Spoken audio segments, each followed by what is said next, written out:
नाज़रीन, 2 दिन पहले इजरायली गवर्नमेंट ने, इसराइली काबीना ने एक बहुत बड़ा मुतनाज़ फैसला किया है। राइटर अल जज़ीरा के अंदर स्टोरी है, Israel approves proposal to register West Bank lands as state property. West Bank की सारी जो ज़मीन है वो इजरायली मलकियत में चली गई है बकौल इस फैसले के। इसके ऊपर पूरी दुनिया से बहुत ज़्यादा रिएक्शन आ रहा है। सबसे बढ़कर वो 8 मुमालिक जिन्होंने प्रेसिडेंट ट्रंप के साथ मिलकर, वो तस्वीर अगर हम प्रोड्यूसर साहब दिखा सकें जब ये पीस प्लान का सारा मतलब की इब्तिदा हुई थी। Joint statement by the foreign ministers of Pakistan, Egypt, Jordan, UAE, Indonesia, Türkiye, Saudi Arabia, Qatar, उन्होंने कंडेम किया है जो है इजराइल के इलीगल इस डिसीजन को of designation and occupation of occupied West Bank as state land illegal settlement. जो लेकिन प्रेसिडेंट ट्रंप बड़े खुश हैं। उनकी तहरीर सोशल मीडिया के ऊपर वो कह रहे हैं कि जी 5 बिलियन तो मैम लोगों ने मैंने दे दिते ने गजा विच डेवलपमेंट वास्ते। और उसके बाद बाकी उन्होंने बताया डिवोर्स के अंदर जो मेरी मीटिंग हुई थी, ऑफिशियल चार्टर डिस्कस हो गया, तो हम 19 फरवरी को एक बड़ी मीटिंग करने जा रहे हैं और इसको मामले को अब आप पाया तकमील तक पहुंचाएंगे। डॉक्टर जमील हमारे साथ मौजूद है, उनसे जानते हैं। डॉक्टर जमील साहब, ये एक तरफ तो प्रेसिडेंट ट्रंप का ये जाहिर है बड़ा फैसला जो 19 फरवरी को उन्होंने मीटिंग करनी है, इसके साथ ये नेतन्याहू को भी उन्होंने 2 दिन पहले होस्ट किया है। फिर ये इजराइल की तरफ से वेस्ट बैंक में ये जो 2 नंबरी ये कब्जा, कुछ डॉट्स कनेक्ट नहीं हो रही हैं डॉक्टर साहब? या अभी आपके नाज़रीन के लिए थोड़े से इसको कनेक्ट कर लेते हैं। देखिए, पहली बात तो ये है कि वेस्ट बैंक को बोर्ड ऑफ पीस से मिलाना, अगर कागजी तौर पर देखें, जो सिक्योरिटी काउंसिल रेजोल्यूशन है, सिक्योरिटी काउंसिल का 2803, उससे इसकी कोई ताल्लुक नहीं है। और साथ में बोर्ड ऑफ पीस के 20 पॉइंट से वेस्ट बैंक का कोई ताल्लुक नहीं है। वेस्ट बैंक उसका जिक्र भी नहीं है। लिहाजा वेस्ट बैंक में जो हो रहा है वो वही हो रहा है जो 1948 से लेके अब तक होता आया है, यानी कि जमीन पर कब्जे पे कब्जा, कब्जे पर कब्जा। तो इजराइल कहता है तो हमारे पास पहले से है, तो हमने उसको रजिस्ट्रेशन वाला सिलसिला कर दिया है, पैलेस्टीनियन अथॉरिटी का कोई ताल्लुक नहीं। हालांकि जो सिक्योरिटी काउंसिल के रेजोल्यूशंस है, जो इसमें प्रोटोकॉल है जेनेवा कन्वेंशन का, उसमें वियना कन्वेंशन का, ट्रंप ने भी तो ये कहा है ना कि हम वेस्ट बैंक जो है वो इसराइल को नहीं मिलेगा। पब्लिक स्टेटमेंट उनकी मौजूद है इसके ऊपर। आई बिलीव कि वो थोड़ा सा हार्शली उन्होंने इसका रिस्पॉन्ड किया था कि इसराइल जो है वो नहीं लेगा वेस्ट बैंक, लेकिन अब इसराइल जो है वो क्लेम कर रहा है।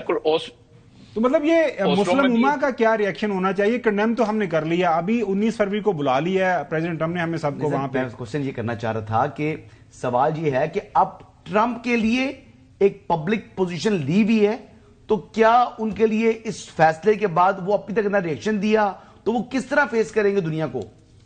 ज्यादा तो मुस्लिम ममालिक ने अपनी अवाम को फेस करना है ना कि हमने ऐसे इसका हिस्सा भी बनना है कि नहीं। जी डॉक्टर साहब। जी, बोर्ड ऑफ पीस का हिस्सा बनने के लिए यकीनन जो बॉटम अप प्रेशर आ सकता है मुस्लिम ममालिक से, उनके रियाया की तरफ से, जो रूलर्स हैं, या उनकी अवाम की तरफ से, वो ज्यादा आ सकता है। लेकिन जो अथॉरिटेरियन रिजीम्स हैं वो समझती हैं कि उनका पूरा उन पर कंट्रोल है, उनके रियाया पर या उनके अवाम पर, तो उसकी वजह से वो उसको कंट्रोल कर लेंगे। अब रहा सवाल कि हम वेयर डू वी स्टैंड, यानी अभी हम किस जगह खड़े हैं बोर्ड ऑफ पीस के हवाले से। ये इनॉग्रल इसकी मीटिंग होने जा रही है, जिसमें फेज 2 के खदोखाल के मुताबिक जो 3 टियर सिस्टम बनाया गया है, जो 20 पॉइंट नुकात हैं, उसमें फेज 2 की इम्प्लीमेंटेशन को पाया तकमील पर पहुंचाने में सबसे बड़ा उसमें उनसर जो है वो स्टेबलाइजेशन फोर्स है, इस्लामिक स्टेबलाइजेशन फोर्स जो है वो उसके लिए सबसे ज्यादा अहमियत की हामिल है, जिसमें कि इंडोनेशिया पहले से 8000 फोर्स दे चुका है। बाकी ममालिक ने कमिट किया है लेकिन अभी तक अनाउंस नहीं किया है। इसके बाद मुझे अंदाजा होता है कि अनाउंसमेंट भी हो जाएगी। इसके बाद बोर्ड ऑफ पीस का जो पहले से एक सेक्रेटेरिएट कायम हो चुका है, उसमें बल्गेरियन एक एम्बेसडर उसको लगा दिया गया है कि चीफ ऑफ स्टाफ टाइप उसमें वो होगा, और उसका एक स्ट्रक्चर बयान कर दिया गया है। उस स्ट्रक्चर के मुताबिक इंप्लीमेंटेशन की जाएगी उसकी। आप बात कर रहे थे वेस्ट बैंक की, अगर आप आगे कहेंगे तो उसकी कॉनोटेशंस पर भी थोड़ा मैं जिक्र कर दूंगा। लेकिन बोर्ड ऑफ पीस इसलिए अभी अहमियत की हामिल अख्तियार हो गया है वो कि इस वक्त वो सिलसिला किलिंग का जारी है। इजराइल के पास एक्सक्यूज है, इजराइल को तो कोई ना कोई एक्सक्यूज चाहिए। بہانا چاہیے. اس کے پاس ایکسکیوز یہ ہے کہ مزاحمت یا گولی آتی ہے غزہ میں یلو لائن کی دوسری پار سے، ہم یلو لائن پر بیٹھے ہیں، ہم جواب دیتے ہیں، تو یہ مسئلہ ہو جاتا ہے ان کے لیے. تو وہ اب جب اگر یہ فیز 2 امپلیمنٹ ہو گیا تو وہ بہانہ ختم ہو جائے گا.